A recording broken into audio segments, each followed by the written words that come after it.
Alat utama sistem senjata atau alutsista yang dimiliki jajaran Arhanud Angkatan Darat saat ini terbilang sudah cukup canggih.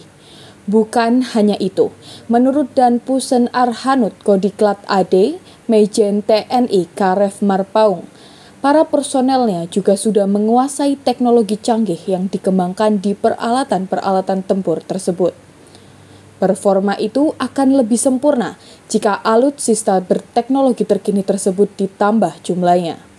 Pernyataan tersebut disampaikannya saat berkunjung ke Mako Arhanud 8, Desa Seruni, Kecamatan Gedangan, Kabupaten Sidoarjo, Selasa 24 Mei 2022 siang tadi. Peluru kendali Star Trek buatan Inggris dan juga Mistral dari Prancis.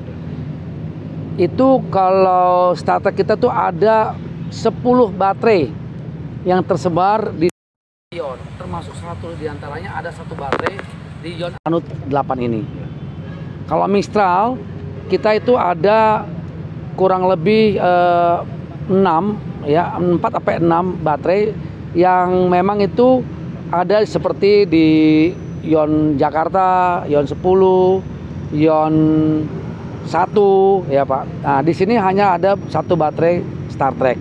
Nah, baterai ini rudal kita ini cukup relatif sangat baik, Pak. Saya monitor ini juga dipakai untuk perang terakhir antara Rusia dengan Ukraina yang dimiliki oleh Ukraina. Itu memang bantuan dari NATO ya kalau tidak salah seperti itu. Nah, jadi yang kita miliki saat ini sudah relatif walaupun kita memang masih kurang. Masih kurang artinya kalau kita di sini satu baterai ini kan kita ada 4 baterai Pak. Ya kita hanya baru satu baterai. Kita harapkan nanti ya seiring dengan perkembangan tingkat kesejahteraan negara kita ini atau dengan meningkatnya anggaran pertahanan kita juga dapat didukung lagi alutsista yang selevel rudal ataupun meriam yang memang canggih. Ya, ini kan kita sekarang ada Star Trek, Pak. Ada 12 pucuk, 12 satbak, ya. Kita ini ada 12 satbak dan ada satu radarnya, Pak. Radar Sikra. Ini kemampuannya luar biasa, Pak. Ini kemampuannya sampai dengan 250 kilo. 250 kilo. Artinya kita akan integrasi dengan radarnya Kohanutnas. Kalau Kohanutnas kan dia secara nasional, tapi selama ini sebelum ada radar Sikra, kita langsung dari Kohanutnas langsung ke Satbak, langsung ke Danyon, ya ataupun langsung ke baterai. Tapi nanti kita sebelum dari Kohanutnas kita akan terima dulu di namanya radar Sikra yang kita miliki yang ada di salah satu diantaranya di baterai kita ini. Sehingga mungkin nanti kita bisa akan lebih cepat dalam menangkap sasaran. Sementara itu, Ketua Persit Kartika Chandra Kirana, Pusen Arhanud Kodiklat AD, Jen Diana Roselin Marpaung, meminta pada semua istri prajurit untuk lebih bijak dalam bersosial media. Ia juga menekankan pada semua anggotanya untuk tetap menjalankan tugasnya sebagai ibu rumah tangga sekaligus istri yang mampu mendukung tugas suami sebagai prajurit. Pak, memang kita ini ibu-ibu Persit ini tuntutannya double. Selain di organisasi, juga harus mengurus keluarga, suami dan anak-anak. Untuk saat ini, ibu-ibu Persit itu sudah ada pembekalan-pembekalan, Pak. Ya, apalagi sekarang dihadapkan ibu-ibu Persit sudah banyak yang bekerja, jadi tanggung jawabnya juga makin kompleks.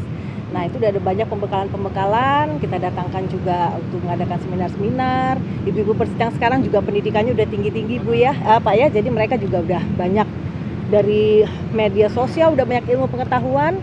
Sehingga ya kiat-kiatnya ya mereka sekarang harus bisa menyelaraskan semuanya itu supaya keluarga bisa maju, organisasi juga bisa maju. Dan itu saya lihat sudah dikerjakan sama ibu-ibu Persib zaman sekarang. Iya. Ini yang sering jadi masalah, medsos. Medsos. Nah, gimana? Harusnya seperti apa bijak bermedsos? Medsos itu sih mungkin tidak hanya ibu Persib ya Pak, semua orang juga kita harus bijak bermedsos ya. Jadi medsos itu sebenarnya untuk hal-hal yang positif, yang bisa memotivasi orang, yang membuat orang menjadi lebih baik, lebih pintar, itu yang kita tayangkan di medsos. Bukan untuk hal-hal yang bersifat negatif. Dalam kunjungan itu, Maijen Marpaung yang memberikan arahan pada unsur pimpinan dan prajurit Arhanud 8 Sidoarjo. Selain itu, Dan Pusen Arhanud yang didampingi Danyon Arhanud 8 Sidoarjo, Letkol ARH Nur Iskak, juga meninjau asrama dan rumah-rumah dinas personel di dalam kompleks Mako Batalion tersebut, serta melakukan penanaman pohon untuk penghijauan di lingkungan Makoyon Arhanud 8. Dari Sidoarjo, Muhammad Handoko, I Gusti Jalu melaporkan untuk DNN TV.